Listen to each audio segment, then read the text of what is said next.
বিজয়া দশমী। মানুষের জীবন আগমন এবং প্রস্থানের এক বিচিত্র খেলা। প্রতি বছর মহালয়া আর বিজয়া দশমী আমাদের তাই শিখিয়ে দিয়ে যায়। উৎসব আর বিষাদের এই সহাবস্থান কিছুটা যে পড়েই উদযাপন করি আমরা। কিন্তু ধরুন যদি এমন হয় একদিন সবাই ভুলে গেল এই মহালয়া আর বিজয়া দশমীর কথা, কেন ভুলে গেল বলুন তো? শুনতে থাকুন আমাদের বিশেষ গল্প বিজয়া দশমী।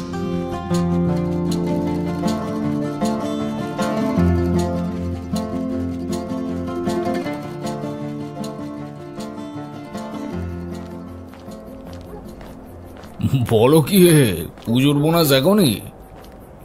ফাঁকা রাস্তা দিয়ে হাঁটতে হাঁটতে এই কথাটাই কানের মধ্যে বাজছিল কুমুদের। তেমন আহামরি কিছু কথা নয়, বোনাসের বায়না ধরলে অফিসের বসরা বরাবর এই কথাটাই বলে এসেছে। কিন্তু আজ কথাটা একটা বিষম ধাক্কা দিয়েছে কুমুদকে।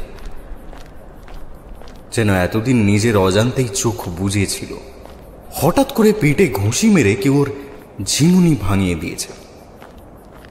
মোবাইলটা খুলে বারবার ক্যালেন্ডার দেখেছে ও। হ্যাঁ, অক্টোবর মাস শুরুর দিকে, রাত পোহালেই মহালয়া, আর কদিন পরেই দুর্গাপুজো। অন্তত তেমনটাই হওয়ার কথা ছিল। এতদিনে কাশফুলে মাঠ ভরে যাওয়ার কথা। শহরের অলি গলি, রাস্তাঘাট নারকেল তেল, কোল্ড ড্রিঙ্ক আর আইসক্রিমের বিজ্ঞাপনে ছেয়ে যাওয়ার কথা। হাতিবাগান, বড়বাজারের মোড় অল্প থেকে মাঝারি সমস্ত বয়সের মহিলার আর দোকানদারের দামাদামির চিৎকারে ভরে যাওয়ার কথা। অথচ এবার যেন তার কিছুই হচ্ছে না।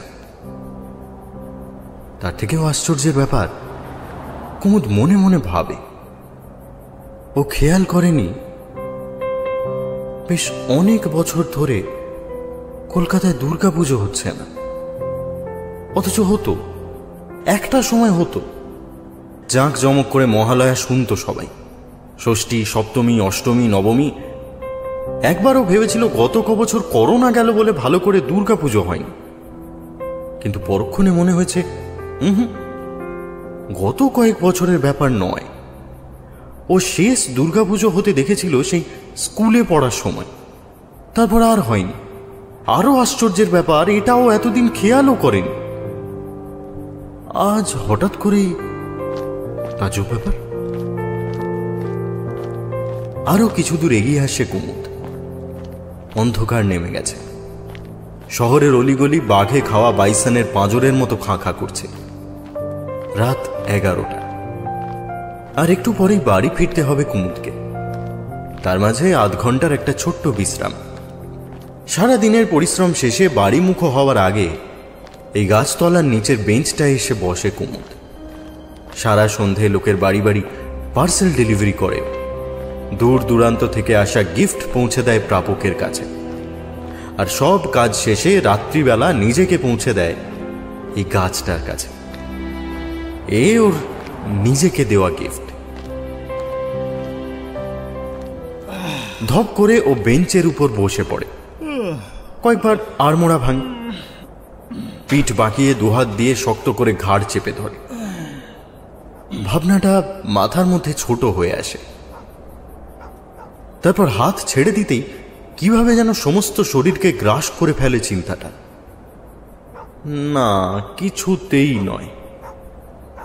ও শেষ দুর্গাপুজো দেখেছিল প্রায় 8 বছর আগে। সন্দেহটা সকাল থেকেই মনের মধ্যে ঘোরাফেরা করছিল। খানিকটা খেয়ালের বশেই প্রথম যে বাড়িতে ডেলিভারি দিতে গেছিল সেখানে জিজ্ঞেস করেছিল। রিসিভ করেছিলেন এক মাঝবয়সী মহিলা। কুমুদ পার্সেলটা হাতে তুলে দিয়ে সই করতে বলে মিষ্টি করে একগাল হেসে বলেছিল, এবার পুজোটা তাড়াতাড়ি এসে গেল না মাসিমা? পুজো? কোন পুজোর কথা বলছো? কোন পুজো বলতে? দুর্গা পুজো। সে এখন কোথায়? ও মা, এখনই তো হয়।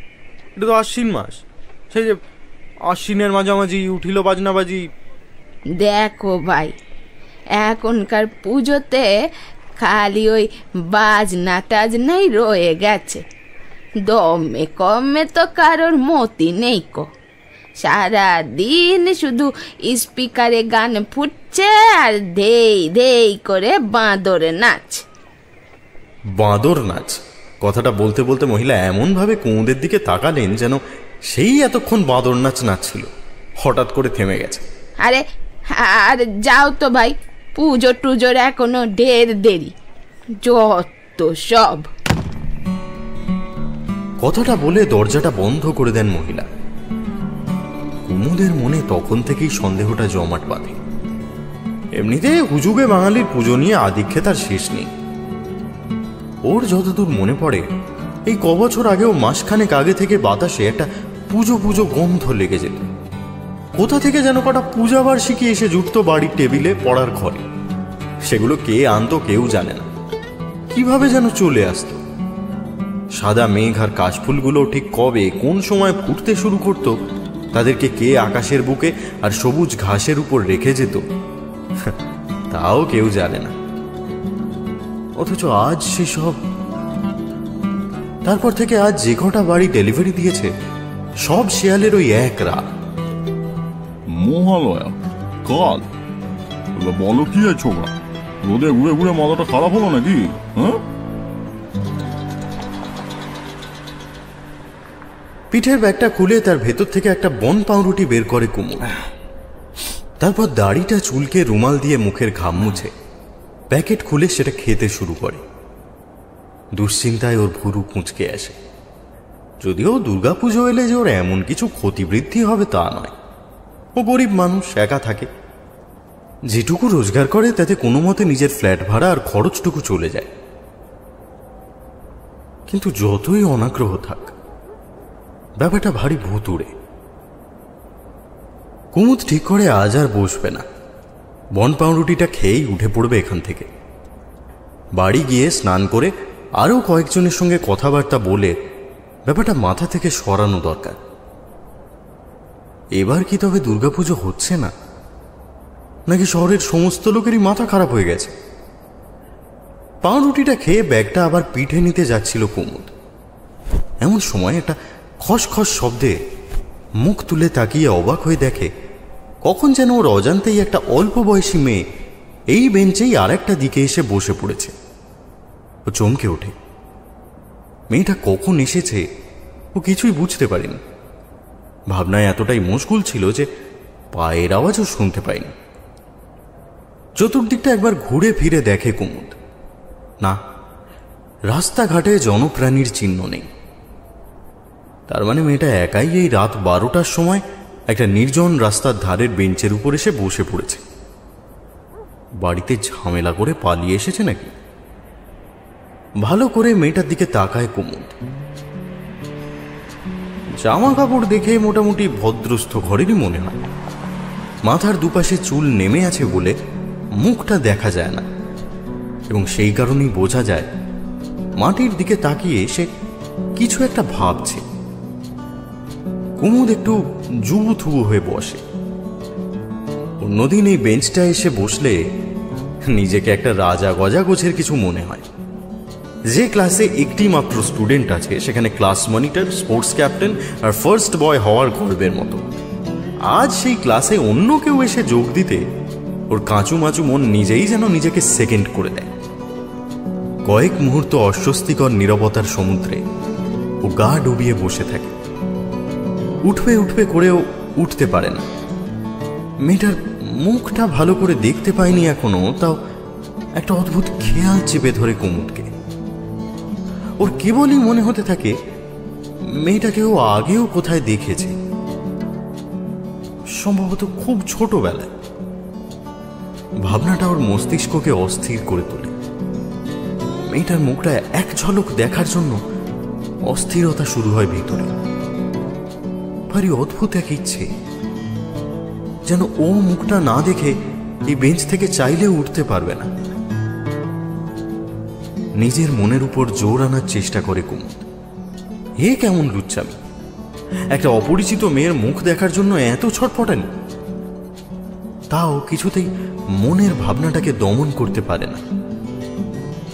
শরীরটাকে একটু সামনের দিকে ঝুঁকিয়ে আর চোখে চুলের পর্দার ফাঁক দিয়ে মুখটা দেখার চেষ্টা করে। কয়েকটা টুকরো টুকরো অংশ দেখতেও পায়। এবং ঠিক তখনই হঠাৎ বজ্রপাতের মতো সেই পর্দা সরে যায়। একটা দুর্বিনীত ভৎসনা ভেসে আসে। আপনি উকি মেরে কি দেখার চেষ্টা করছেন বলুন তো? আচম্বিত গর্জনে কুমুদের মুখ দিয়ে সত্যি কথাটাই বেরিয়ে যায়। হ্যাঁ, না না, আপনার মুখটা। কেন, আমার মুখ কি পাশের বন্ধুর পরীক্ষার খাতা যে উকি মেরে দেখতে হবে? না না, ভাবলাম আপনি যদি কোনো বিপদে পড়ে এখানে। তাতে আপনার কি? আপনি ব্যাটম্যান? না মানে আমি আসলে দেখুন, এই ডার্ক নাইটে আপনাকে ডার্ক নাইট সাজতে হবে না। আমি কোনো বিপদে টিপদে পড়িনি, আর পড়লেও অন্তত আপনার যা চেহারা তাতে সাহায্য কিছু করতে পারবেন বলে তো মনে হচ্ছে না। মেয়েটা অকারণীয় চেহারা নিয়ে খোঁটা দিল। মেজাজ বিগড়ে যায় কুমুদে। না হয় একটু মুখটাই দেখতে চেয়েছিল। ভাবখানা এমন যেন উঁকি মেরে এটিএমে পিন দেখে নেওয়ার চেষ্টা করেছে। ও আর কথা না বাড়িয়ে উঠে পড়ে। সেই সময় ওকে পেছন থেকে দেখতে পেয়ে কিছু আন্দাজ করতে পারে মেয়েটা। সেরকম ভারিক্কি গলাতেই আবার বলে, তা আপনি ডেলিভারি বয় নাকি? হ্যাঁ, কেন? এতক্ষণ বুঝতে পারিনি। তাহলে আপনি আমাকে কিছু সাহায্য করলেও করতে পারেন। ব্যাটম্যান থেকে ডেলিভারি ম্যান? কুমুদ মনে মনে একটু হাসে, তারপর ঘুরে তাকায়। আপনার সমস্যাটা ঠিক কি বলুন তো? মানে এত রাতে এখানে? মেয়েটা একবার চুলের ভিতর হাত ঢুকিয়ে ঘাড় চুলকায়। বাবা আমাকে টাকা দিচ্ছে না। তো? তো কি, এটা সমস্যা নয়? সমস্যা, তবে ঠিক এটা নয়। তাহলে কোনটা? এই বয়সেও যে আপনাকে বাবার থেকে টাকা নিতে হয় সেটা। এই আপনি মানুষ না চালতে ফিরতে এইসবের গল্প? হ্যাঁ, আর দেখুন, আমার টাকার প্রয়োজন নেই। আমার আসলে প্রয়োজন একটা ল্যাপটপের, আর সেটাও ব্যবসার জন্য। আপনি ব্যবসা করেন নাকি? কিসের? ওই greetings card, customise diary, locket, আরে লোকে গিফট দেয় না, ওই সব। ও মানে নিজে তৈরি করে বেচেন, তাই তো? হ্যাঁ, কদিন ফোন দিয়ে করছিলাম, কিন্তু ইদানিং সেটা আর সম্ভব হচ্ছে না। অন্তত একটা ল্যাপটপ না হলে। তাছাড়া বাবা বলেছিল একটা ল্যাপটপ কিনে দেবে পুজোর আগে। এখন চাইতে গেলাম, বললো পুজোর নাকি এখন ঢের দেরি আছে, এখন ওসব হবে না। কুমুদ একবার থমকে যায়। আজ সারাদিনে এই কথাটা যে কতবার শুনল তার ইয়ত্তা নেই। একটা প্রশ্ন করতে যাচ্ছিল, হঠাৎ করেই ওর মাথায় অন্য একটা প্রশ্ন খেলে যায়। অবাক হয়ে মেয়েটার মুখের দিকে চায়। আচ্ছা, আপনি তো বললেন বাবাকে, মানে আপনার কি মনে হচ্ছে যে পুজো এসে গেছে? মানে কেন? আপনিও কি আমাকে কিছু টাকা দেবেন বলেছিলেন নাকি? আরে অক্টোবর মাস, আজ রাত পোহালে মহালয়া। কোন দেশে থাকেন আপনি? উৎসাহের আতিশয্যে মেয়েটার হাত প্রায় চেপে ধরতে যাচ্ছিল কুমুদ। নিজেকে সামলে উচ্ছ্বাস মাখানো গলায় বলে, আসলে আমি একটা ব্যাপার লক্ষ্য করেছি জানেন, এই শহরের কারণ না মনে হচ্ছে না দুর্গাপুজো আসছে। সবাই বলছে পুজোর নাকি এখন অনেক দেরি। তাই নাকি? আমার অবশ্য খুব বেশি লোকজনের সঙ্গে কথা হয় না, কিন্তু তাই যদি হয় তাহলে। আপনি খেয়াল করেননি এবছর মাঠকে মাঠ পড়ে আছে, একটাও কাশফুল ফোটেনি? সে কি, আসলে আমাদের ওদিকটায় মাঠ ঘাট তো বিশেষ। ঢাকার আওয়াজ, নারকেল তেলের বিজ্ঞাপন, বড়লিনের অ্যাড। এই শেষ কথাটায় কেমন উদাস হয়ে যায় মেয়েটা। এতক্ষণ সে সামনে ঝুঁকে বসেছিল, এবার পিঠ এলিয়ে দিয়ে বলে, বড়লিনের অ্যাডে কি একটা ছিল জানেন, মন ভালো করে দিত। এখন টিভি খুললে শুধু কোথায় কত বড় দুর্গা, কোন মন্ত্রীর পুজোয় কোন সেলিব্রিটি এসেছে। আপনি সত্যি বলছেন? এবার একটাও কাশফুল ফোটেনি? আমি তো দেখিনি অন্তত। কিন্তু তার থেকেও বড় কথা, শহরের লোকগুলোরও কারোর মনে নেই। এতক্ষণে মেয়েটার মুখে যেন ছায়া নামে। হঠাৎ পেছন ঘুরে চারদিক ভালো করে দেখে নিয়ে বলে, এই রাস্তাটায় পুজোর আগে প্রচুর আলো লাগানো হতো জানেন, অথচ এবার আমি ব্যাপারটা খেয়ালও করিনি। আলোগুলোর খোঁজ করতেই যেন বেঞ্চ ছেড়ে উঠে পড়ে মেয়েটা। ধীরে ধীরে হাঁটতে শুরু করে। কুমুদও উঠে দাঁড়িয়ে ওর পিছু নেয়। দুপাশে উঁচু ফ্ল্যাট বাড়ি ঘুমিয়ে আছে। একটা ঘুমন্ত কুকুরও চোখে পড়ে না। আকাশ ছোঁয়া বাতি স্তম্ভ থেকে চুঁইয়ে পড়া সাদা আলো রূপলি জলের মতো শুয়ে রয়েছে রাস্তার উপর। সেই জলের উপরেই ঢেউ তুলে হাঁটতে লাগলো ওরা। আপনারা আমাকে কি দরকার বলছিলেন? আপনি গ্রিটিংস কার্ড ডেলিভারি করেন? করি না তা নয়, তবে সত্যি বলতে গ্রিটিংস কার্ড আজকাল আর কেউ কাউকে দেয় না। ওইটুকু একটা প্যাতে কার্ড কুরিয়ার করা মানে ঢাকের দেয় মন সাবিকিয়ে যাও। তার থেকে কোনো কাজের জিনিস দিলে। কাজের জিনিস মানুষের মন খারাপ করাতে পারে না। মানে কাউকে আমরা কোনো জিনিস দিই কেন? তাদের খুশি করতে। চলে যাওয়ার পরেও নিজেদের অস্তিত্ব রেখে দিতে। এবার ধরুন যেসব জিনিস কাজে লাগে সেসব আমরা অন্য কাউকে দিয়ে দিতে পারি। আপনার পিসির দেওয়া জামা, দাদুর দেওয়া পুরনো বাইসাইকেল, এক্স গার্লফ্রেন্ডের দেওয়া শোপিস আপনি দুস্থ শিশুকে দিয়ে দিতে পারবেন। দুঃখ হলে নিজের মনকে বোঝাতে পারবেন আপনার কাছে না থাক, অন্য কারো হয়তো কাজে লাগছে, উপকার হচ্ছে। কিন্তু গ্রিটিংস কার্ড অন্য কাউকে দেওয়া যায় না। ফেলে দেওয়ার সময় আপনাকে এটা জেনেই ফেলে দিতে হয় যে তার স্মৃতি চিরকালের জন্য মুছে দিচ্ছেন। মানে আপনি বলছেন আমরা আসলে গিফট দিই দুঃখ দেওয়ার ব্যবস্থা করতে? নয়তো কি, আমরা স্মৃতি তৈরি করি, আপনারা বাড়ি বাড়ি বিলি করেন, আর সময় দুধ বসিয়ে দই করার মতো স্মৃতি জমিয়ে দুঃখ বানিয়ে দেয়। আপনার কাছে আছে কি? দুঃখ, স্মৃতি কিংবা গ্রিটিংস কার্ড। ওইটা আমার একটা অভ্যাস বলতে পারেন। ছোটবেলার সব জিনিসপাতি জমিয়ে রাখি আমি। যত কার্ড পেয়েছি সব ড্রয়ারে জমিয়ে রাখা আছে। মাঝে মাঝে খুলে দেখেন? না না, কি হবে দেখে। কি জানেন, কিছু দুঃখ আমরা প্রাণ দিয়ে বাঁচিয়ে রাখতে চাই ঠিকই, কিন্তু রোজ একবার করে ধুলো সরিয়ে তাদের মুখ দর্শন করতে চাই না। করবেন না হলে? না হলে কি? না হলে এই দুর্গাপুজোর মতো দুঃখগুলো কবে আসা বন্ধ হয়ে গেছে বুঝতে পারবেন না। একটু হাসে কুমুদ। মেয়েটার নাম এখনো জিজ্ঞেস করেনি, তার দরকারও নেই। যেভাবে কথা বলে চলেছে তাতে সেটা একটু পরও নিজেই বলে দেবে। আপনি কিন্তু কাজের কথাটা এখনো বললেন না। ও হ্যাঁ, কাজটা সিম্পল। আপনাকে আমার কয়েকটা কার্ড পোস্ট করে দিতে হবে। আপনার কাস্টমারদের কাছে? তো সে তো আপনি যে কোনো কুরিয়ারকে দিয়েই করাতে পারেন। আমি কেন? না আসলে ডেলিভারিগুলো রাতে হবে। রাতে? কেন? কাস্টমারদের সেটাই আবদার। হাতে দিলে হবে না, রাতে চুপি চুপি গিয়ে তাদের দরজার গোড়ায় রেখে আসতে হবে, এমন ভাবে যাতে তারা বুঝতেও না পারে। বুঝতেই পারছেন আমি একা মেয়ে, সেটা করতে গেলে। বুঝেছি, হয়ে যাবে। কটা আছে? বেশি না, এই ধরুন গোটা 5। এখন সঙ্গে করে আনিনি, আপনি কাল তো আসবেনই এখানে, তখন দিয়ে যাবো না হয়? সে ঠিক আছে, কিন্তু আমার পেমেন্টটা? পেমেন্ট দেওয়ার টাকা নেই আমার কাছে, তবে হ্যাঁ একটা গিফট দিতে পারি। চিন্তা করবেন না, তেমন দামি গিফট আপনাকে আর কেউ দিতে পারবে না। কুমুদ প্রতিবাদ করতে যাচ্ছিল, তাতে পাত্তাই দেয় না মেয়েটা। যাক এখন আসি। শেষ কথাটা বলার সঙ্গে সঙ্গে মেয়েটার হাবে ভাবে একটা চটপটে ভাব এসে মেশে, যেন হুট করেই ফিরবার তাড়া শুরু হয় তার। এগোনোর তোড়জোড় করে সে। কুমুদও হেসে ফিরে আসতে যাচ্ছিল, এমন সময় একটা খটকা লাগাতে ও দাঁড়িয়ে পড়ে। আচ্ছা, আমি রোজ এই বেঞ্চে এসে বসি, আপনি জানলেন কি করে? মেয়েটা উত্তর দেয় না, বরঞ্চ রাস্তার উপরেই ঝুঁকে পড়ে কি যেন তুলে নেয়। কুমুদ চেয়ে দেখে সেটা একটা পুরনো ভাঙা রেডিও। আপনি FM পাগলাকে চেনেন? FM পাগলা? সেটা আবার কে? এই এলাকার এক পুরনো পাগল, রাস্তায় ঘুরে বেড়াতো, রাত হলে কারোর ফ্ল্যাটের দরজার নিচে ঘুমতো। এই রেডিওটাই ছিল ওর একমাত্র সম্বল, একমাত্র বাতিক। সারাদিন রেডিও জ্বালিয়ে কি যেন শুনতো মন দিয়ে।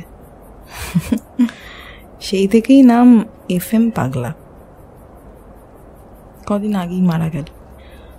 আশ্চর্যের কথা হলো ভাঙা রেডিওটা এতদিন এত ঝড় বৃষ্টিতেও খারাপ হয়নি, কিন্তু পাগলা মরে যেতেই নব ঘুরিয়ে স্টেশন ধরার চেষ্টা করে মেয়েটা। ঘর ঘর শব্দ ছাড়া কিছুই বের হয় না। রেডিওটা রাস্তার ধারেই রেখে দেয় সে। তারপর চাপা গলায় বলে, কিছু কিছু মানুষ কারোর চলে যাওয়াটা মানিয়ে নিতে পারে না। এই রেডিওটাও মনে হয় সেরকমই। পাগলা চলে যেতে দুঃখে একেবারে খারাপ হয়ে গেছে।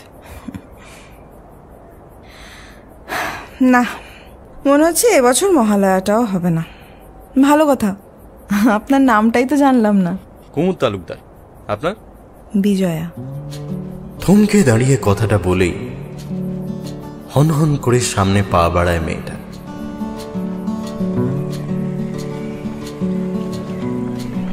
পরদিন কাজের চাপ ছিল বেশি। কুমুদ আর মহালয়া নিয়ে মাথা ঘামায়। পুজো হোক কি না হোক তাতে ওর কি যায় আসে। ও একা মানুষ, ভাড়ার বাড়িতে থাকে। বন্ধু বান্ধব কিছু আছে বটে, কিন্তু তাদের নিজে নিজে জগৎ আছে। সারাদিন রোদে ঘুরে মাল ডেলিভারি করে রাতে যেটুকু সময় হয় তাতে আত্মীয় স্বজন বন্ধু বান্ধবের খোঁজ রাখা হয়ে ওঠে না। কুমুদের মা মারা গেছে বেশ অনেক বছর আগে। তারপর ওর বাবা আর একটা বিয়ে করে। সেই থেকেই ওর সঙ্গে সম্পর্ক নেই। কুমুদ অল্প বয়স থেকেই রোজগার করতে শিখে যায় বলে নিজেদের মাথা গোঁজার ফ্ল্যাটের ভাড়া গুনতে বিশেষ অসুবিধে হয়নি। বাবার সঙ্গে কথা একরকম হয় না বললেই চলে। হলেও কুমুদের ভারী ঘেন্না করে লোকটাকে। ভদ্রলোক নিজের ফ্যামিলি নিয়ে আপাতত গঙ্গার ধারে একটা ভাড়ার বাড়িতে থাকেন। কুমুদ সেখানে বোধহয় বার দুয়েক গেছে। ঘরের পাখাটা কদিন হলো খারাপ হয়েছে, ফলে বাড়ি ফিরে বিকেল থেকে সন্ধ্যের সময়টুকু ছাদে শুয়েই কাটায় কুমুদ। আজও বিকেল নামতে ছাদে গিয়ে দাঁড়ালো সে। একটু পরেই বেরিয়ে যেতে হবে কাজে। আজ সারাটা দিন থেকে থেকে ওর মনে পড়েছে বিজয়ার কথা। ভারী রহস্যময় মেয়েটা। সারাক্ষণ মনে হয় ওকে যেন দেখেছে কোথাও, যেন ছেলেবেলায় ফেলে আসা অনেকগুলো চেনা মানুষের মুখের আদল মিশে আছে ওর মুখে। মুখ চোখ সাদা সিধে আর পাঁচটা সাধারণ মেয়ের মতো। উপর থেকে মনেও হয় নিরীহ, কিন্তু চোখের কোণে সর্বক্ষণ একটা ধূর্ত ভাব লেগে রয়েছে। কিছু একটা উদ্দেশ্য আছে তার। ছোটবেলায় চেনা মানুষ, কথাটা মনে পড়তেই অনেকগুলো মুখ চোখের সামনে ভেসে উঠল কুমুদের। গাট্টা গাবু বলে একটা বন্ধু ছিল, ওকে নিজের বুড়িমার রোল ক্যাপ থেকে অর্ধেক ধার দিত। তারপর দুজনে গোলাগুলি করত। পরে গাবুর বাবা বদলি হয়ে যেতে ওরা এখান থেকে চলে যায়, আর আসেনি কোনোদিন। চলে যাওয়ার দিন খুব কেঁদেছিল কুমুদ। তারপর শুভ মহালয়া কুমুদ। পেছন থেকে ডাক শুনে ফিরে তাকায় কুমুদ। ছাদে তো একাই ছিল, তাছাড়া গাট্টা গাবু দাঁড়িয়ে আছে, ওর দিকে চেয়ে ফিকফিক করে হাসছে। কুমুদ অবাক হয়ে যায়। তুই এখানে? একটা পাখির ডাকে হুঁশ ফেরে ওর। ছাদের পাঁচিলে দাঁড়িয়ে আছে একটা পায়রা, ওর দিকে চেয়ে কি যেন দেখছে। আরে এটা তো তুলসী। মা এই পায়রাটাকে তুলসী বলে ডাকত। বিকেলের দিকে ছাদে আসতো দানা খেতে। বুকের কাছে একটা সাদা লোমের গোছা ছিল। কুমুদ খুব ভালোবাসত তুলসীকে, কিন্তু সে পাখির তো এতদিন বেঁচে থাকার কথা না। কি করে তাহলে?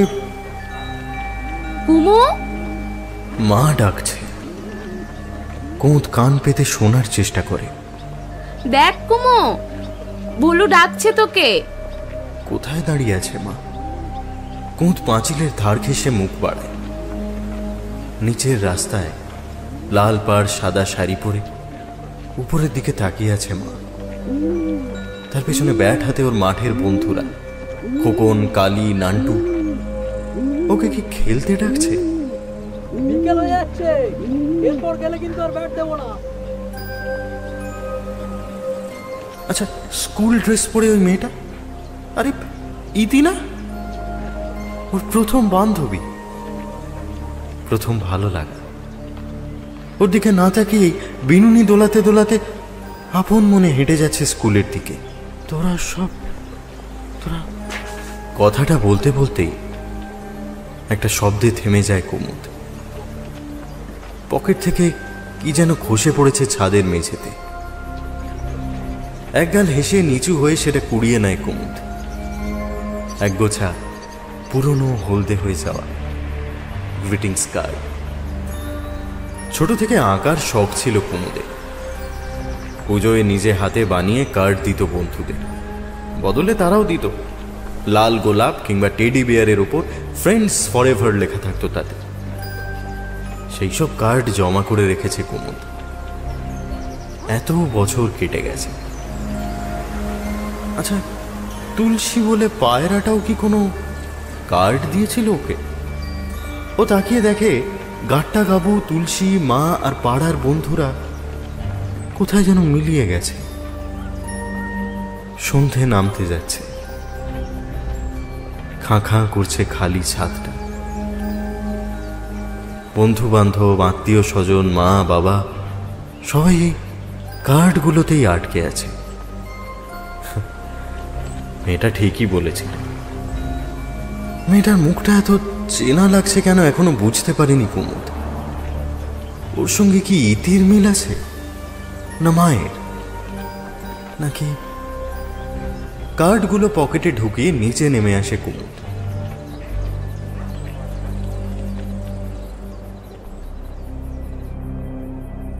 সেদিন রাতে বেঞ্চের সামনে গিয়ে দেখে আগে থেকেই বেঞ্চে বসে আছে মেয়েটা, গায়ে আগের দিনের জামাটাই। কুমুদ তার পাশে বসতে বসতে বলে, তা ভোরে মহালয়া শুনলেন নাকি? হয়নি। আসলে আজগুবি ব্যাপার মাইরি, ভাবলেই মাথা গুলিয়ে যাচ্ছে। ভাবা ছেড়ে দিয়েছি। হ্যাঁ, সেই ভালো। আমরা আদার ব্যাপারই অত জাহাজের খোঁজে কি লাভ। কার্ডগুলো এনেছেন? পকেট থেকে কয়েকটা সাদা প্যাক করা খাম বের করে ওর হাতে দেয় বিজয়া। উপরে ঠিকানা লেখা আছে, কলকাতা কিংবা তার আশেপাশের ঠিকানা। অসুবিধা হওয়ার কথা না। সেগুলো পড়ে নিয়ে ব্যাগে ঢুকিয়ে নেয় কুমুদ। আজ ভোরে বাড়ি ফেরার আগে কয়েকটা আশেপাশে ডেলিভারি সেরে নেবে। মেয়েটা ওর দিক থেকে মুখ ফিরিয়ে নিয়ে বলে, শুধু একটাই প্রশ্ন থেকে যাচ্ছে জানিস। সম্বোধন পাল্টে গেছে। কুমুদ অবশ্য তাতে আপত্তি করে না। কি প্রশ্ন? সবাই পুজোর কথা ভুলে গেল, শুধু তোর আর আমার মনে থেকে গেল কেন? পুজোয় আমাদের কিছু যায় আসে না তাই। ভোলানোর দেবতা বোধহয় প্রয়োজন মনে করেন। তুই কিছুই করিস না পুজোয়? মানে একদিনও ঘরের বাইরে বেরোনো? ঘরের বাইরে বেরোই, বাড়ির বাইরে বেরোই না। দূরে ঢাক বাজতে থাকলে ছাদে গিয়ে দাঁড়াই মাঝে মাঝে, তারপর এক দৃষ্টে নিচের দিকে চেয়ে থাকি। কি ভাবিস? মায়ের কথা। কেন? কারণ ওখান থেকেই আমার মা ঝাঁপ দিয়েছিল নিচে, পায়ে আলতা দিয়ে, একটা লাল পাড় সাদা শাড়ি পরে ছাদে উঠে ঝাঁপ দিয়েছিল। সেজে গুজে কেন? কি জানি কেন। মায়ের মনে হয় দুর্গা সাজার শখ হয়েছিল। সাঁতার জানতো তো, জলে ঝাঁপ দিলে মরতো না, তাই উপায়ন্তর না দেখে ছাদ থেকে ঝাঁপ। আমি যখন মায়ের শরীরটা দেখেছিলাম তখন টকটকে লাল হয়ে আছে সবকিছু। কোনটা আলতা কোনটা রক্ত বুঝতেই পারিনি। উনি কেন ঝাঁপ দিয়েছিলেন? তুই? মায়ের মাথার অসুখ ছিল, বাবাকে ভীষণ সন্দেহ করত, উঠতে বসতে ঝগড়া করত, কথা শোনাতো। আমি জানতাম বাবার কোনো প্রেমিকা টেমিকা ছিল না, তাও মা বাবার মাঝে মধ্যেই চরম ঠোকাঠুকি লাগতো, সেখান থেকে হাতাহাতি। মা একবার রেগে গেলে না আর কিছু বোঝানো যেত না। যেদিন ঝাঁপ দেয় সেদিন হঠাৎ করেই মা চুপ করে যায়, একদম চুপ। বাবা যুক্তি দিয়ে যা বোঝাচ্ছিল মা লক্ষ্মী মেয়ের মতো সব বুঝে নিচ্ছিল, হাসছিল কয়েকবার। তারপর বাবাকে বলল, আজ একটু বেড়াতে নিয়ে যাবে আমাকে? বাবা রাজি হলো। মা বলল, তুমি একটু দাঁড়াও, আমি সেজে আসি। আমাকে বলল, কুমু চল ছাদ থেকে ঘুরে আসি। আমি বললাম, ছাদে তো রোদ খুব, ও আমার ভালো লাগে না। মা একাই চলে গেল। তারপর তারপর আর ফিরল না। শুধু বাইরে থেকে একটা আওয়াজ এলো। কিন্তু তার জন্য এখনো কেন ছাদে গিয়ে দাঁড়াস বুঝতে পারলাম না। কারণ মায়ের মতো আমার মাথাতেও ছিট আছে। কিরকম? দুটো পাই বেঞ্চের উপর তুলে নেয় কুমুদ, মজার গলায় বলে, আমি না আসলে ওই FM পাগলার রেডিওটার মতোই। আমি বিশ্বাস করি মা ফিরে আসবে। যেমন ঝাঁপ দিয়েছিল ছাদ থেকে, আবার একদিন ঠিক ছাদের ওখানে উঠে আসবে। ছাদ থেকে আসছি বলেছিল, একদিন না একদিন নিশ্চয়ই ফিরে আসবে, তাই না? তুই সত্যি এটা বিশ্বাস করিস? জানি না রে, তবে আমি না সহজে কোনো কিছুকে ছেড়ে যেতে দিতে পারি না। যেদিন প্রথম বুঝতে পেরেছিলাম ছোট থেকে বড় হয়ে গেছি, মেনে নিতে পারি। যেদিন জানতে পেরেছিলাম ভালোবাসার পর বিচ্ছেদ নামের একটা জিনিস অহরহ আসে, সেটা মানতে পারি। একদিন আমার জমজমাট চারপাশটা ফাঁকা আর বিষণ্ণ হয়ে যাবে, আমি মানতে পারিনি। এই যে একটা উৎসবের কথা সবাই ভুলে গেল, কারোর কিছু গেল এলো না, কিন্তু আমি কিছুতেই মানতে পারছি না। আজ সকাল থেকে মনে হচ্ছে জানিস, আমরা ভুল করছি না, বরঞ্চ এই শহরের সবকটা মানুষ মিথ্যে বলছে আমাদের। শহরের বলে নয়, মানুষ মিথ্যেই বলে। আচ্ছা ধর, এই যে এত মূর্তি তৈরি হয়, সত্যিকারের আসল যে ঠাকুর, তাকে কোনটার মতো দেখতে? কি জানি, আছে হয়তো কোনোটার সঙ্গে মিল। আসল ঠাকুরকে তো আর কেউ কখনো দেখেনি। আমাদেরও এরকম অনেক মূর্তি আছে, কোনটা সত্যিই আমাদের মতো তা কেউ জানে না। মিথ্যে হলো সেই মৃৎশিল্পী যে চোখে না দেখেই আমাদের হাজার হাজার মূর্তি বানায়, একই মানুষের অসংখ্য প্রতিমা। সত্যিকারের মানুষটার সঙ্গে হয়তো তার কোনোটার মিল থাকে। দুটো ভরাট চোখ তুলে ওর দিকে তাকায় বিজয়া। কুমুদের মনে হয় সে চোখে এমন কিছু আলো খেলছে যা ওর দেখা উচিত না। সেই সত্যিকারের মূর্তিটা যদি কেউ চিনে নেয়, তখন শুরু হয় মহালয়া, পুজো আর তারপর ভাসান। পরিচিত মুখটা, সত্যিকারের মুখটাকেও ভাসিয়ে দিতে হয়। চিরকাল তো আর রেখে দেওয়া যায় না। ও তবে এই যে বললি তুই কারোর চলে যাওয়া মেনে নিতে পারিস না, তুইও ভাসিয়ে দিস? প্রশ্নটার উত্তর দেয় না কুমুদ, ঘুরে তাকায় বিজয়ার দিকে। তোকে এত চেনা লাগে কেন বলতো? কার সঙ্গে যেন ভীষণ মিল আছে তোর মুখের। ধুর, আমাকে চিনিস না তুই আমার ব্যাপারে এত কথা জানিস কি করে? আমি কবে কোথায় যাই, কি করি না করি, তুই কে বলতো? বিজয়া নরম দুটো চোখ তুলে চায়।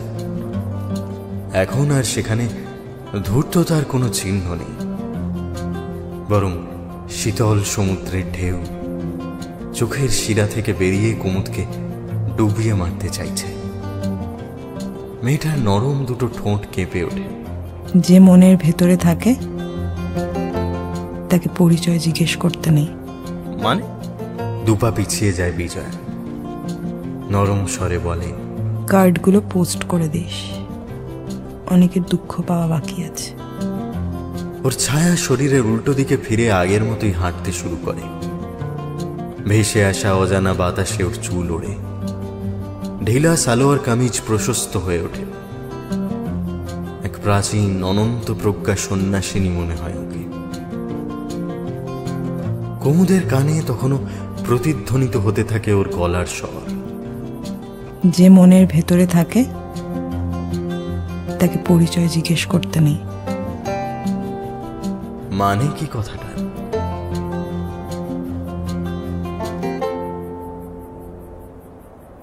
কয়েকটা দিন নির্বিঘ্নেই কাটল। এর মধ্যে কিছুদিন বিজয়ার সঙ্গে দেখা হয়েছে। কয়েকদিন কুমুদ বেঞ্চে বসতে গিয়ে দেখেছে সে নেই। বেশ কিছুক্ষণ অপেক্ষা করে কার্ডের ঠিকানা মিলিয়ে বাইক ছুটিয়ে দিয়েছে। যেটুকু কথা হয়েছে তাতে কুমুদ বুঝেছে বিজয়ের কথাবার্তার মধ্যে কিছু একটা রহস্য আছে। উপর থেকে তাকে যতটা সহজ বলে মনে হয়, আদৌ সে ততটা নয়। সে সামনে থাকলে পেটের ভিতরের সব কথা নিজে থেকেই উপচে বেরিয়ে এসেছে। এই কদিনে নিজের সম্পর্কে প্রায় সব কথাই বলে ফেলেছে কুমুদ, অথচ বিজয়া ওর ব্যাপারে প্রায় কিছুই জানাই। কুমুদের একটা নাম দিয়েছে বিজয়া, ব্যাটম্যান। কোনোদিনও আসার আগে কুমুদ এসে বসে থাকলে আচমকা পেছন থেকে টোকা দিয়ে ডেকেছে। কি ব্যাপার, আজ ব্যাটম্যান আগেই হাজির? কাজের চাপ কম নাকি? কোনোদিন ফাঁকা রাস্তার দিকে চেয়ে থাকতে থাকতে কুমুদ হয়তো বলেছে, আচ্ছা, কার্ডগুলো সব দেওয়া হয়ে গেলে তো আর এখানে এসে বসবি না? না, দরকার পড়বে না। তাছাড়া আমি চাইও না তোর সঙ্গে বেশি দিন আর দেখা হোক। কেন? আমাকে উপর থেকে যতটা নিরীহ মনে হয় ততটা তো নাও হতে পারি, তাই না? মানে কি করেছিস তুই? ধরে নে একটা খুন করেছি, বা ধর আমি সিরিয়াল কিলার, তাহলে তোকে দেখে তো সিরিয়াল কিলার বলে মনে হয় না। ব্যাটম্যানকে দেখে ব্যাটম্যান মনে হতো? ধর বাবা, আমার সঙ্গে ব্যাটম্যানের কি মিল? নেই। রাত হলে তোর কাজ শুরু হয়, অচেনা অজানা মেয়ে বিপদে পড়লে উদ্ধার করতে এগিয়ে যাস, রাত বিরেতে লুকিয়ে লোকের বাড়ির আনাচে কানাচে চিঠি ফেলে আসিস। আর আমারও মা বাবা নেই। বাবা আছে তোর? আমার বাবা আমার মায়ের সঙ্গেই মরে গেছিল, হয়তো আমিও। মানুষের চলে যাওয়াটা তুই মেনে নিতে পারিস না, তাও মাঝে মাঝে নিজেই কাউকে কাউকে দূরে পাঠিয়ে দিস। মোড় ঘোরার আগে গাড়ির ইন্ডিকেটরের মতো কিছু কিছু মানুষের মুখেও চলে যাওয়ার ইন্ডিকেটর ব্লিঙ্ক করতে দেখা যায়। আমি শুধু সেটা দেখতে পেলে সাইড দিয়ে দিই, বাকি। মাঝে মাঝে কথা বলতে বলতে কুমুদ খেয়াল করে না কখন বিজয়ের আঙুল ওর হাতের উপরে ছায়া ফেলেছে। ওর দিকে চেয়ে জিজ্ঞেস করেছে, আচ্ছা বেশ, আমার মুখে কিসের ইন্ডিকেটর দেখতে পাচ্ছিস? কিচ্ছু না, তোর মুখে আমি কিচ্ছু দেখতে পাই না। কারণ আমরা একই গাড়িতে বসে আছি। এমন অদ্ভুত কথার মানে বুঝতে পারে না কুমুদ। বিজয়া সিরিয়াল কিলার হোক কি চোর ছেঁচড়, ওর কাছে যাওয়ার এক নিষিদ্ধ টান উপেক্ষা করতে পারে না কুমুদ। কাল লাস্ট দুটো কার্ড আছে, তারপর শেষ। মানে আজকের পর আর দেখা হচ্ছে না আমাদের, তাই তো? বিজয়ার মুখে এক পলকের জন্য একটা করুণ হাসি খেলে যায়, পরক্ষণেই মিলিয়ে যায় সেটা। কি জানি, মন বলছে আবার দেখা হবে আমাদের, আর একবার। তোকে গিফট দেওয়া তো বাকি রয়ে গেছে এখনো, মনে নেই?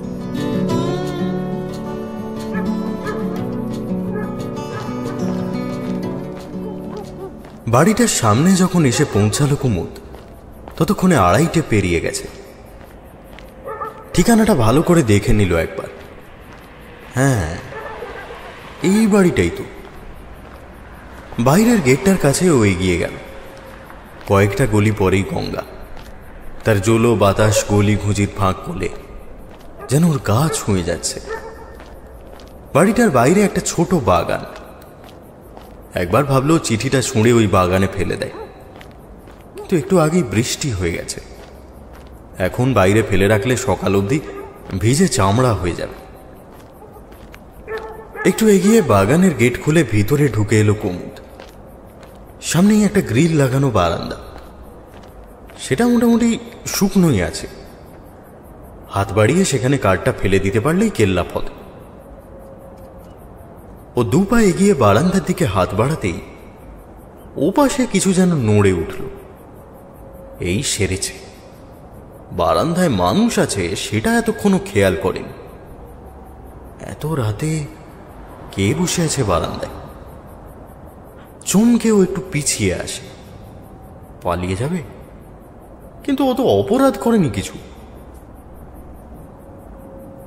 হঠাৎ অন্ধকারের ভেতর থেকে একটা আলো জ্বলে ওঠে। বারান্দায় যে বসেছিল সে সম্ভবত ফোনের আলো জ্বেলেছে। আলোটা এসে পড়ে কুমুদের মুখের ওপর। এত রাতে কে আবার এখানে? কথাটা বলতে গিয়ে থেমে যায় মানুষটা। আলোটা যার মুখের উপর এসে পড়েছে তাকে চিনতে পেরেছেন তিনি। কুমু, তুই এখানে? বাবা! একটা বিদ্যুতের ঝলক যেন ছিটকে ফেলতে চায় কুমুদকে। এ কোন বাড়িতে এসে উপস্থিত হয়েছে সে? তার থেকেও বড় কথা, কে ওকে পাঠিয়েছে এখানে?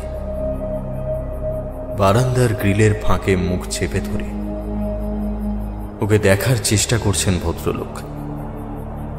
পরিচিত মুখটা সত্যি সামনে এসে দাঁড়িয়েছে কিনা খুঁজে দেখার চেষ্টা করছেন। তুই এত রাতে? চকিতে বিদ্যুৎ খেলে যায় কুমুদের মাথায়। হাতের খামটা ছিঁড়ে ফেলে টেনে। ভেতর থেকে বেরিয়ে আসে একটা কার্ড, হাতে আঁকা একটা কার্ড। বড় করে দুর্গা ঠাকুরের মুখ আঁকা আছে তাতে। ভিতরে প্রেরকের নামটা চোখে পড়ে, কুমুদ। ওর মাথার ভিতরটা ধরে আসে। দৌড়ে পালিয়ে যেতে ইচ্ছে করে। উদ্ভ্রান্তের মতো চারদিকে তাকাতে গিয়ে একটু দূরেই চোখ আটকে যায়। বাগানের গেট ধরে দাঁড়িয়ে আছে বিজয়া। ও এত রাতে এখানে এলো কি করে? এক দৌড়ে সেদিকে এগিয়ে যায় কুমুদ। রাতের সনসনে হাওয়া বেড়ে ওঠে, তার মধ্যেই ও উদ্ভ্রান্তের মতো এগিয়ে যায়। এই এই এগুলো কি? হ্যাঁ, আমার নামে কেন কার্ডগুলো? কারণ তুই পাঠিয়েছিস ওগুলো। আমি? তুই আমাকে মানে এই কদিনে আমি যাদের কার্ড দিয়েছি তারা সবাই আমার প্রিয়জন, যাদের আঁকড়ে রাখতে চেয়েছিলি কিন্তু পারিসনি। এগিয়ে এসে ওর দুগালে হাত রাখে বিজয়া। ওর মুখটা যেন আজ পলিমাটি দিয়ে তৈরি মনে হয়। আজ থেকে তুই পাল্টে যাবি কুমুদ, তাই বদলে যাওয়ার আগে নিজের কিছুটা স্মৃতি রেখে গেলি ওদের কাছে। ওরা কষ্ট পাবে তোর জন্য, তোর কথা মনে করে। ভালো হবে না বল? কিন্তু কিন্তু তুই ওদের চিনলি কি করে? চিৎকার করে এক ধাক্কায় হাত দুটো সরিয়ে নেয় কুমুদ। আমি তো তোর থেকে আলাদা কেউ নই। তোর ভিতরে অনেকগুলো মানুষ বাস করে, আমি তাদের একজন। তুই কি বলছিস? আমি কিছু বুঝতে পারছি না। আচ্ছা, এই শহরের বাকি লোকগুলোর মতো তুইও কি পাগল হয়ে গেলি? হ্যাঁ, কেউ পাগল হয়নি কুমুদ। হয়নি? তাহলে বল দুর্গাপুজোর কথা সবার মনে নেই কেন? হ্যাঁ, সবাই ভুলে গেল কেন? কেউ ভোলেনি। তুই কাউকে জিজ্ঞেসই করিসনি পুজোর কথা। নিজের মনে যা ছিল তুই সেটাই বিশ্বাস করেছিস। মানে? কিন্তু কেন? কারণ উৎসব মানে তোর কাছে আসলে কিছু মানুষ, কিছু সম্পর্ক, কিছু সময়, সেগুলো কিছুই আর তোর কাছে নেই। তাই তোর মন মাঠ ভরা কাশফুল দেখেও দেখেনি, প্যান্ডেলের পাশে দিয়ে হেঁটে এসেও দেখতে পাইনি। বয়ে আসা হাওয়ার হিমেল পরশ যেন কুমুদের চারপাশটা আঁকা ছবির মতো বদলে দেয়। দূর থেকে ঢাকের আওয়াজ ভেসে আসে, রঙিন হয়ে ওঠে রাস্তাঘাট। কাছেই কোনো বাড়িতে কাঁসর ঘন্টা বাজছে। রাস্তা ঢেকে দেওয়া ঢাউস বিজ্ঞাপন। দুহাতে নিজের মাথার চুল খামচে ধরে কুমুদ। আমি পাগল হয়ে যাচ্ছি। মায়ের মতো আমিও। তোর মা পাগল ছিল না কুমুদ, তাকে খুন করেছিল কেউ।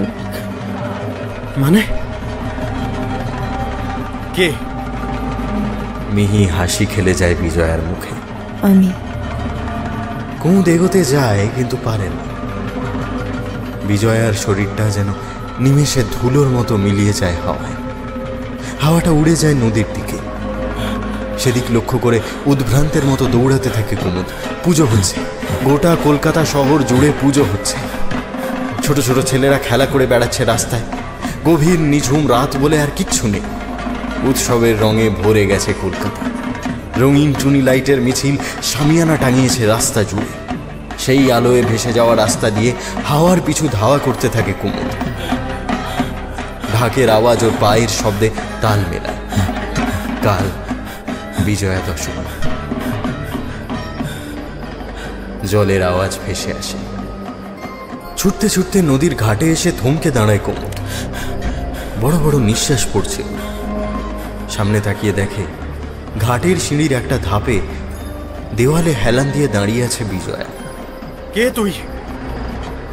জুলো হাওয়ায় ভেসে নদীর বুকে ছড়িয়ে পড়ে ওর গলা। ওর দিকে ফিরে তাকায় মেয়েটা। কুমুদ পায়ে পায়ে ঘাটে নেমে ঠিক ওর উপরের সিঁড়িতে গিয়ে দাঁড়ায়। দুজন অপলকে চেয়ে থাকে দুজনের চোখের দিকে। এখন আরো পরিচিত দেখাচ্ছে বিজয়াকে। ছোটবেলা নয়, যেন জন্ম জন্মান্তরের জন্মদাগ মিলিয়ে দিচ্ছে ওদের। তুই তুই তুই তুই মানুষ নস, তাই না? তুই আমার মনের কল্পনা, তাই না? বল বল বল, তুই আমার মনের কল্পনা, তাই না? কেবলই মানুষের রূপটা তোর কল্পনা।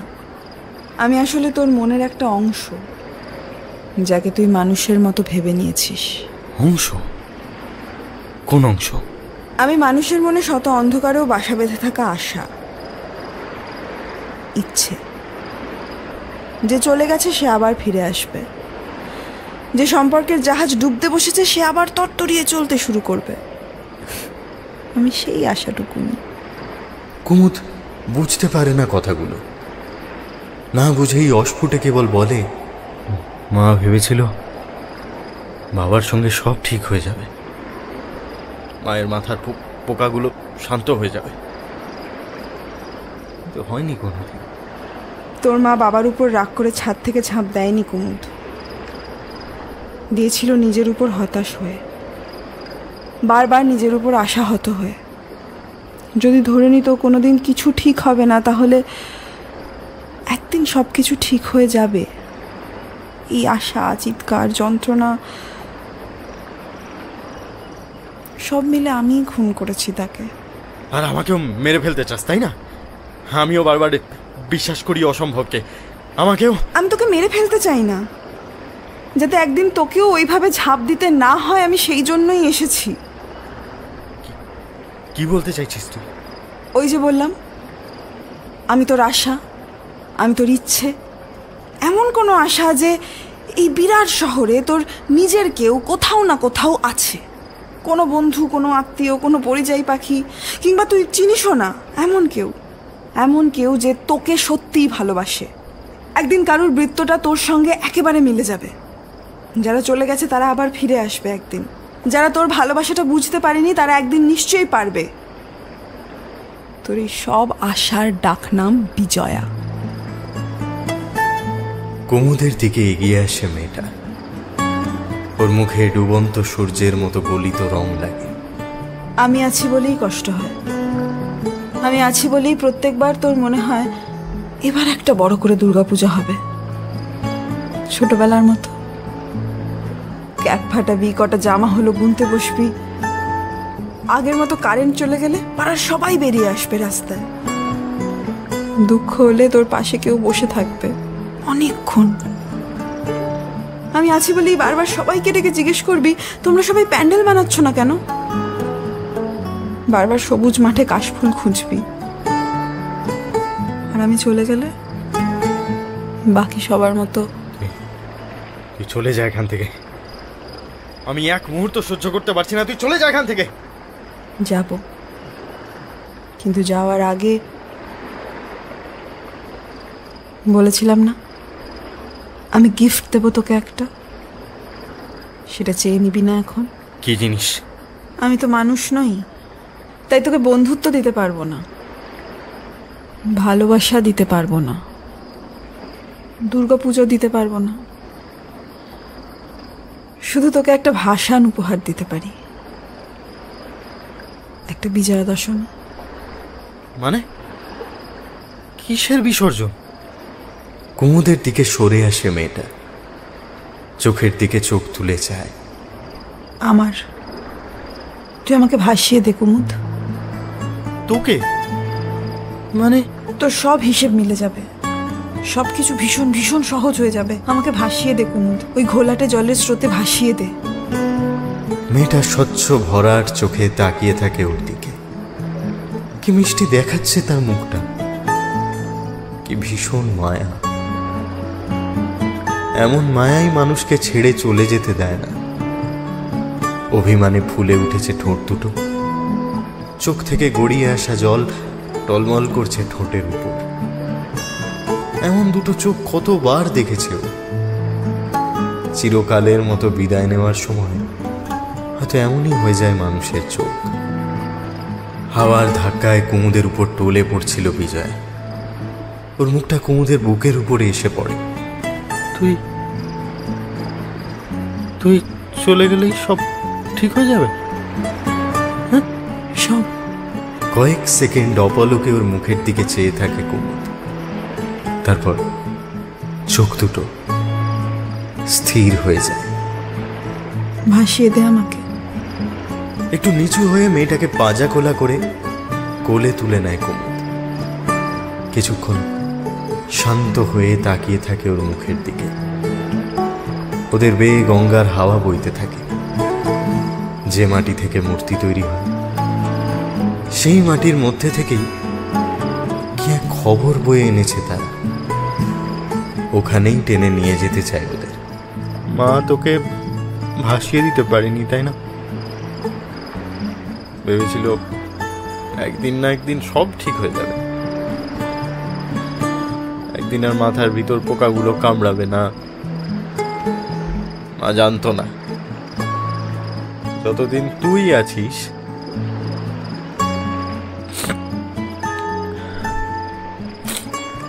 ওরা কোনো দিন শান্ত হবে না। ওর গালে হাত রাখে মেয়েটা, স্থির চোখে চেয়ে থাকে ওর দিকে। ওকে বুকে নিয়ে ধীরে ধীরে ঘাটে সিঁড়ি দিয়ে নেমে যায় নিচের দিকে। রাতের হাওয়ায় বহু দূরে কোথায় যেন ঢাক বেজে ওঠে।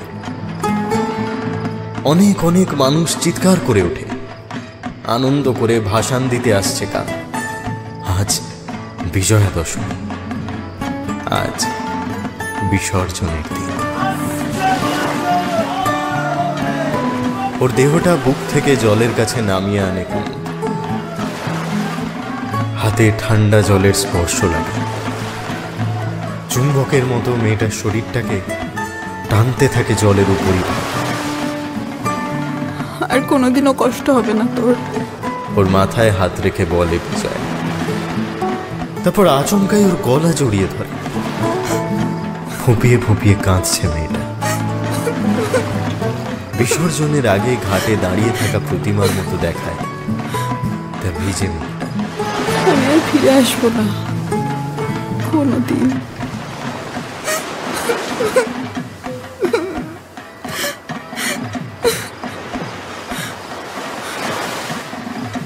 ধীরে ধীরে ওর শরীরটা জলের উপর রেখে হাতটা সরিয়ে নেয় কুমুদ। মেয়েটার ডুবন্ত মুখে তাও হাসি লেগে থাকে। ওর পায়ের পাতা, কোমর, বুক ডুবে যায় জলের তলায়। ওর তাকিয়ে থাকা চোখ দুটো ঢেকে দেয় জলের স্রোত। ঘোলাটে জলধারার তলায় নিমেষে কোথায় হারিয়ে যায় মেয়েটা। সঙ্গে সঙ্গে কুমুদের চারপাশের শব্দগুলো থেমে যায়। ঘাটে বিসর্জন দিতে আসা লোকগুলো যেন ভূতের মতো মিলিয়ে যায় হাওয়ায়। কেবল জলের ছপ ছপ শব্দ জেগে থাকে। কিছুক্ষণ সেভাবেই জলের দিকে তাকিয়ে দাঁড়িয়ে থাকে কুমুদ। অদ্ভুত এক ঘুম নামছে ওর চোখ বেয়ে। শরীরের ভিতরটা গলিত লাভায় ভেঙে গিয়ে নতুন করে সাজিয়ে নিচ্ছে ওকে।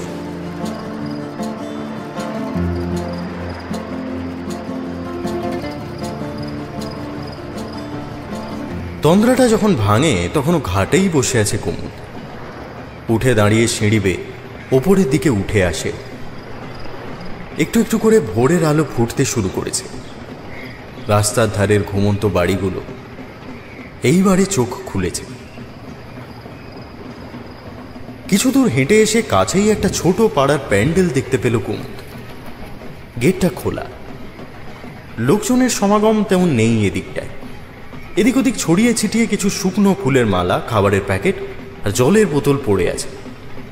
সেগুলো পার হয়ে প্যান্ডেলের সামনে গিয়ে দাঁড়ালো। দাঁড়াতেই একটা অদ্ভুত দৃশ্য চোখে পড়ল। প্যান্ডেলের ভিতরে শুয়ে আছে একটা কুকুর, আর তার পাশেই দাঁড়িয়ে আছে একটা নোংরাটে দেখতে পাগল। জামা কাপড় শতচ্ছিন্ন, জট পাকানো দাড়ি গোঁফ প্রায় মুখ ঢেকে দিয়েছে, পাঁজরের হাড় অব্দি গোনা যায়। কুমুদ বুঝল ওই ঘুমন্ত কুকুরটার সঙ্গেই মারপিট করে খাওয়া জোটে লোকটার, তারপর ওর পাশেই ঘুমায়। অথচ কি এক আনন্দে আপাতত দুহাত দুদিকে ছড়িয়ে নাচছে পাগলটা, যেন ওর চাইতে খুশি এই দুনিয়ায় আর কেউ নেই। ফাঁকা প্যান্ডেল, বারণ করারও কেউ নেই। ঠাকুরের মূর্তির সামনে দাঁড়িয়ে দুহাত দুদিকে ছড়িয়ে নিজের মনে নেচেই চলেছে সে। কুকুরটা একবার চোখ তুলে তাকায় তার দিকে, তারপর আবার ঘুমিয়ে পড়ে নির্বিঘ্নে। কুমুদের মজা লাগে দৃশ্যটায়। ও পায়ে পায়ে এগিয়ে যায় পাগলটার দিকে।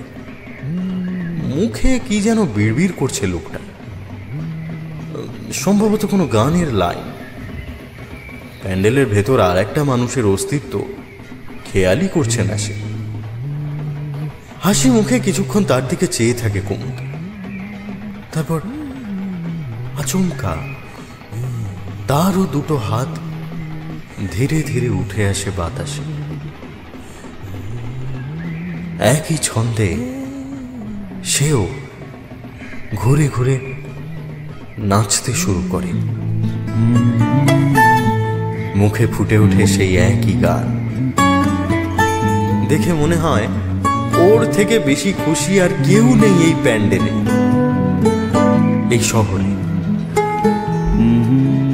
একদল স্তব্ধ দেবতার সামনে দাঁড়িয়ে কুমুদ আনন্দে বিভোর হয়ে নাচতে থাকে, নাচতেই থাকে।